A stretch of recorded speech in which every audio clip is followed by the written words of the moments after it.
Yep. I just had one on interest rates though. Should I wait? PM, no one wants conflict, obviously, but hearing the assessment of Sir Angus, the declining 10-year warning window, other warnings from people like Admiral Philip Davidson, the former head of US PACOM, is conflict with China inevitable this decade?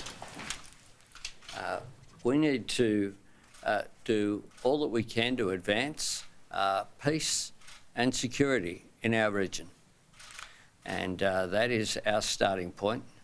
I visited Ukraine a short time ago.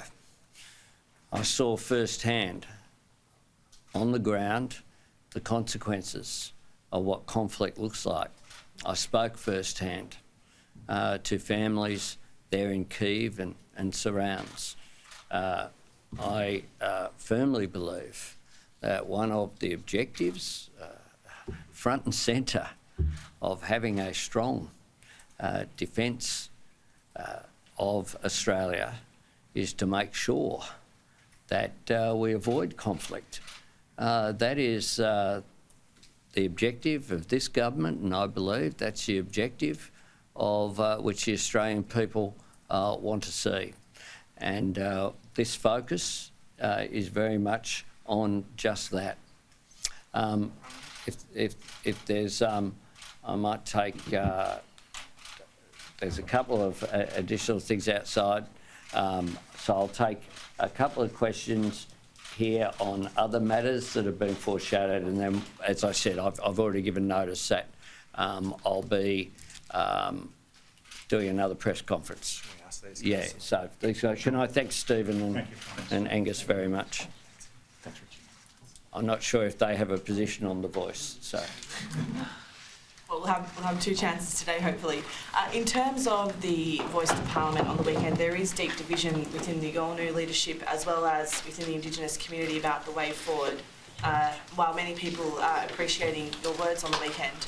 So for those who are asking what's the path towards a treaty, what can you tell them about how a treaty will interact with your plans and whether or not that is something which could happen at the same time? Let me say this very clearly. And I say this too with respect to the Fourth Estate. There's, I don't know how many people in this room, 30. You're all from the media. Guess what? You all don't have the same view about the media, about issues.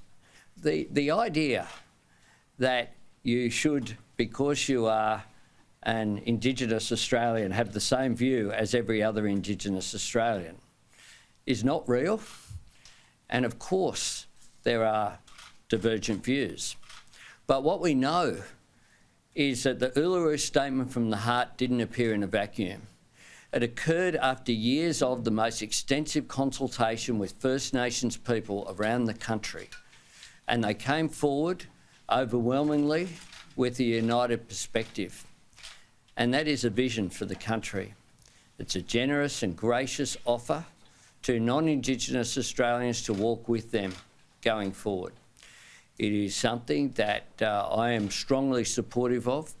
It's something that I believe will receive the support of overwhelmingly people in the business community. I know that because I've spoken to them. I know it will receive the support of people in the Labor movement because I've spoken to them.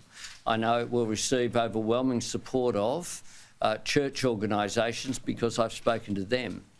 But most importantly, I know it has overwhelmingly the support of Indigenous Australians. Is that uniform? Is that homogenous? No, it's not. But media can choose. No, media can choose during this debate to look at, and you have a big responsibility to look at and promote what unites us, and to put that in a coherent way, whilst recognising there are different views. But overwhelmingly, this is an opportunity for national unity. Do I expect every Australian on the roll to vote yes? No, I don't, and that's important that people are able to express their views. But overwhelmingly, this is a sensible proposition.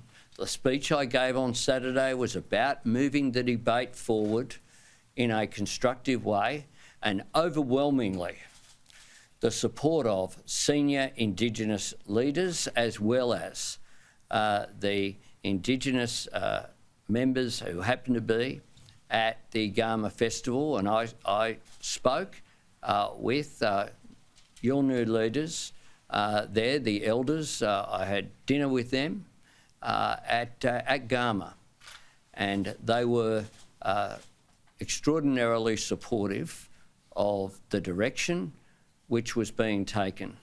This is an opportunity. Sorry, I'm not wanting to interrupt you. I'm just asking those who want This treaty is- first, what is your message to them? Because they at the moment are confused about what their role in this debate is.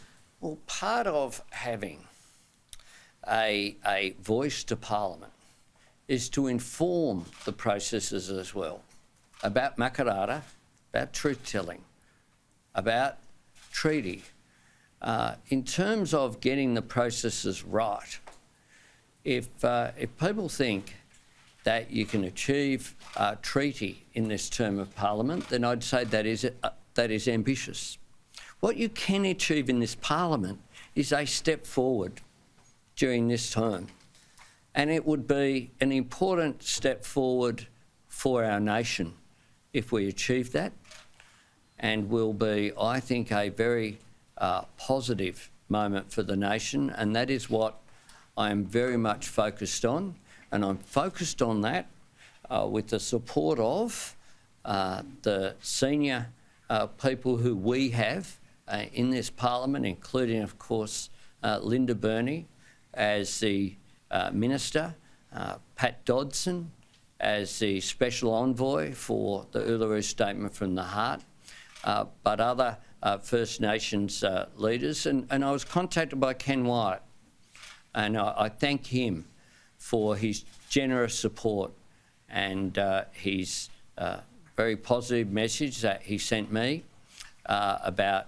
my speech on Saturday. They were very generous comments that he's made, and he has made very clear his view, which is to support the government's position. And I want to reach out, and I want people of goodwill to be able to take this journey as well. I want it to be as broad a support as possible. This isn't owned by any individual or any party or any group. I want this to be an Australian advance, and I'd encourage all members of Parliament to give thought to how we take this step forward.